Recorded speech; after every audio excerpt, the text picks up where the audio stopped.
صل علی اعوذ باللہ السمیع العلیم من الشیطان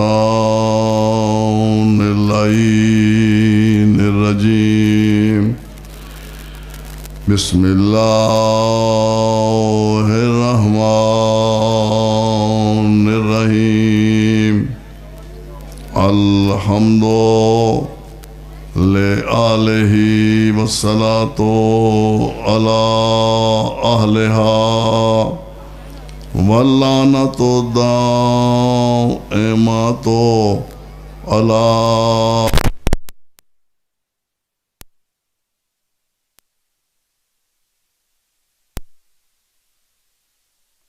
تبارک و تعالی فی کلامہ المجید و فرقانہ الحمید و قولہ الحق و هو اصدق القائلین بسم اللہ الرحمن الرحیم وَلِلَّهِ الْمَشْرِقُ وَالْمَغْرِبُ فَأَيْنَمَا تُوَلُّوا فَثَمَّ وَجْهُ اللَّهِ إِنَّ اللَّهَ وَاسِعٌ عَلِيمٌ صلوات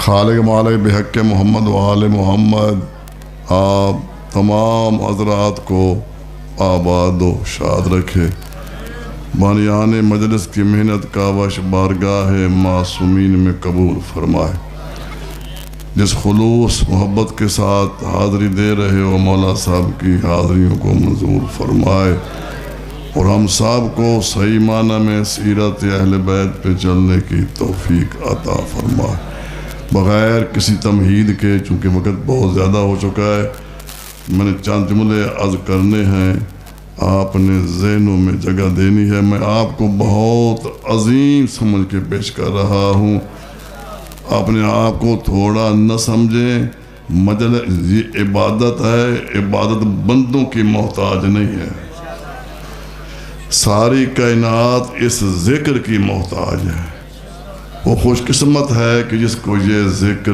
نصیب ہو جائے میں تمام اپنے بزرگوں عزیزوں کے سامنے یہ عرض کر رہا ہوں کہ ہر فرقے میں نماز کی تاکید ہے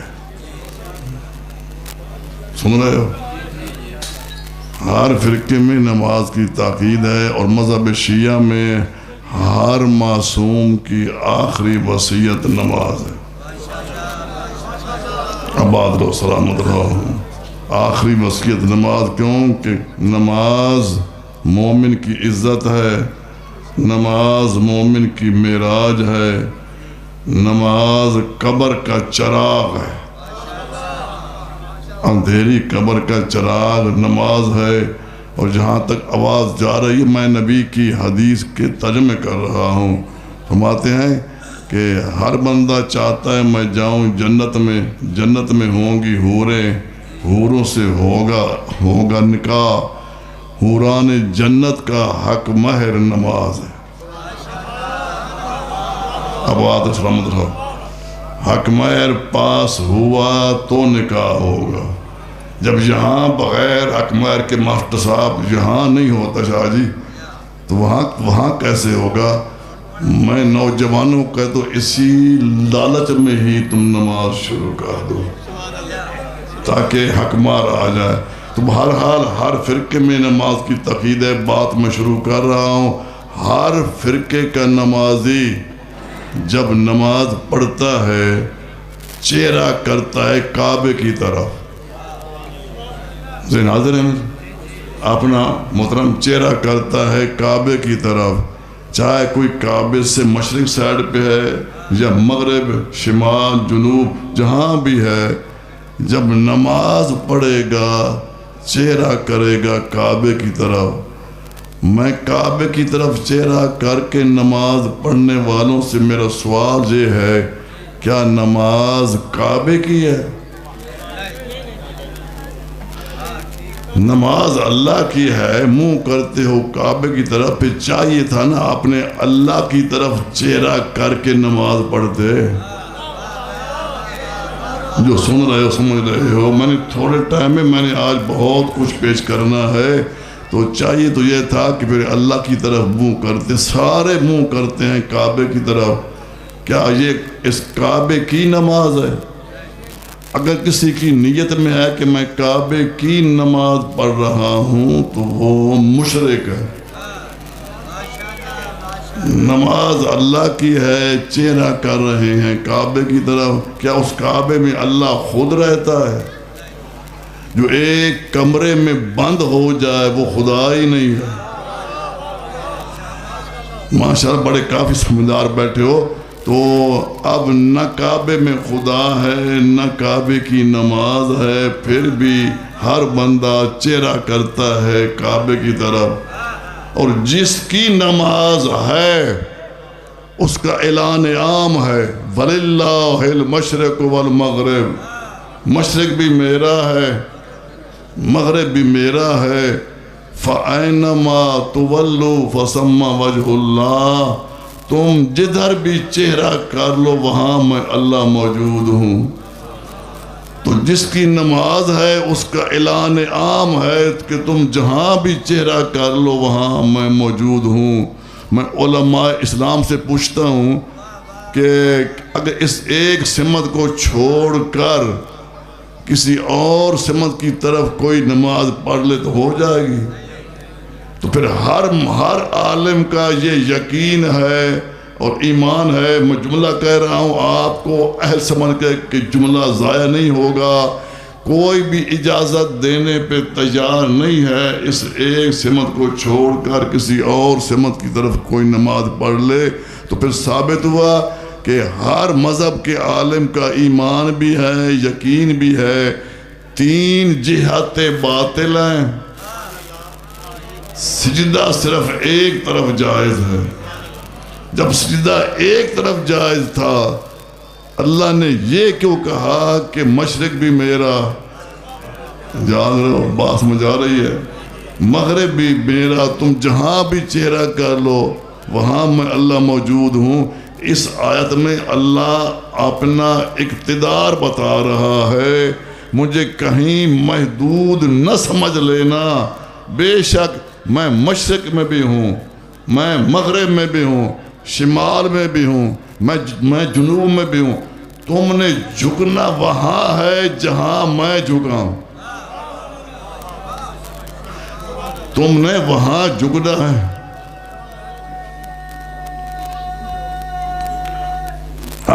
داری آباد رہا، تم نے جھکنا وہاں جہاں میں جھکا ہوں۔ کیوں؟ جو اپنی مرضی سے جھکتا ہے وہ شیطان بنتا ہے، جو اللہ کی مرضی سے جھکتا ہے وہ فرشتہ بنتا ہے۔ مالک سار کے لیے اتنی سختی، بغیر تمہید کے پڑھنا آسان نہیں ہوتا کہ میں جہاں پڑھ رہا ہوں، چونکہ آپ سارے سمجھدار ہیں، یہاں کوئی تمہیدوں کی ضرورت نہیں ہے، میں عرض کر رہا ہوں تو ثابت ہوا کہ سر ہمارا نہیں ہے۔ اگر ہمارا ہوتا، ہماری مرضی ہوتی، جہاں بھی سر جھکا دیتے۔ مالک اللہ ہے، ہمارے پاس اس کی امانت ہے۔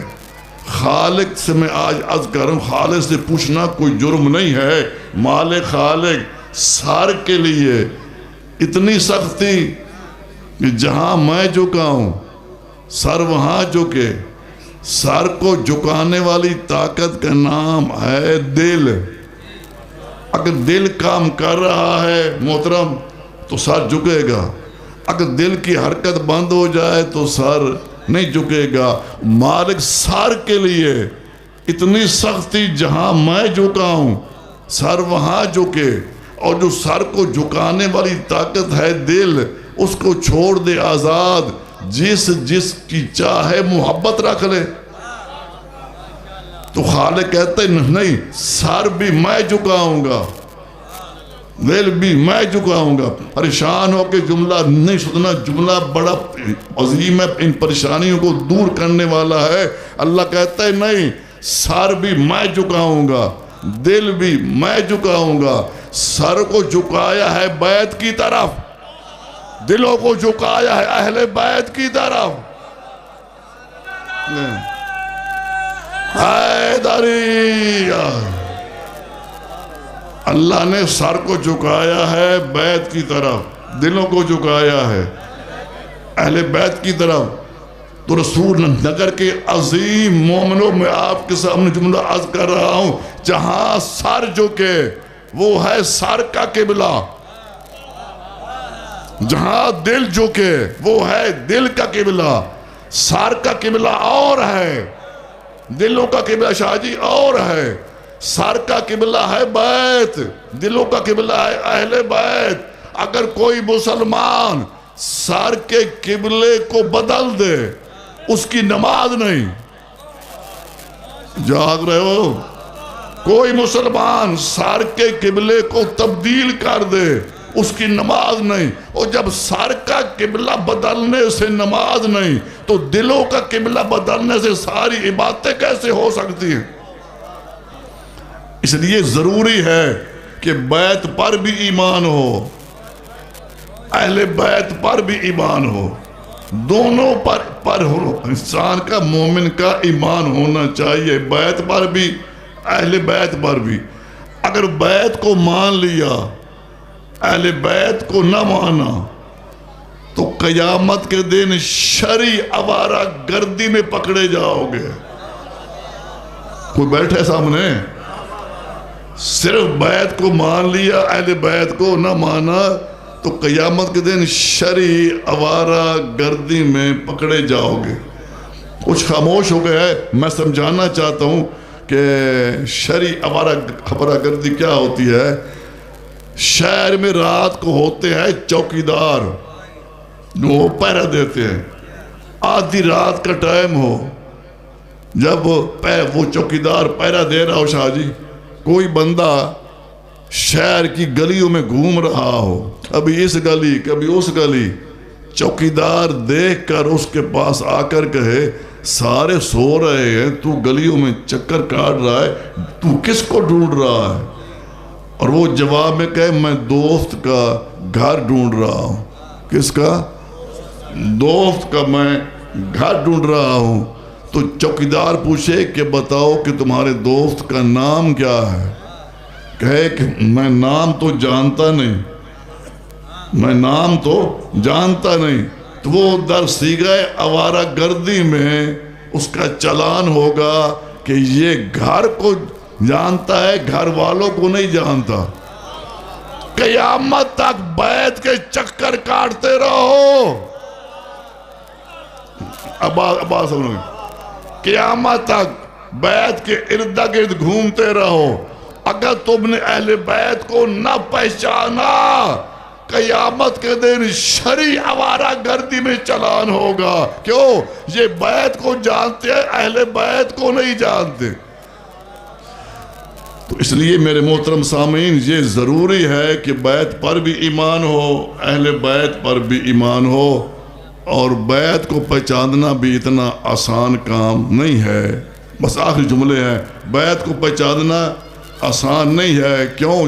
جو دیکھ کے آئے ہیں وہ اس کی تائید کریں گی, چونکہ میں خود دیکھ کے آیا ہوں. بیت ہے سنٹر میں, ارد گرد ہے حرم. ہم نے جھکنا ہے بیت کے آگے, حرم کے آگے نہیں جھکنا. لیکن بیت ہے درمیان میں, ارد گرد سارا حرم ہے.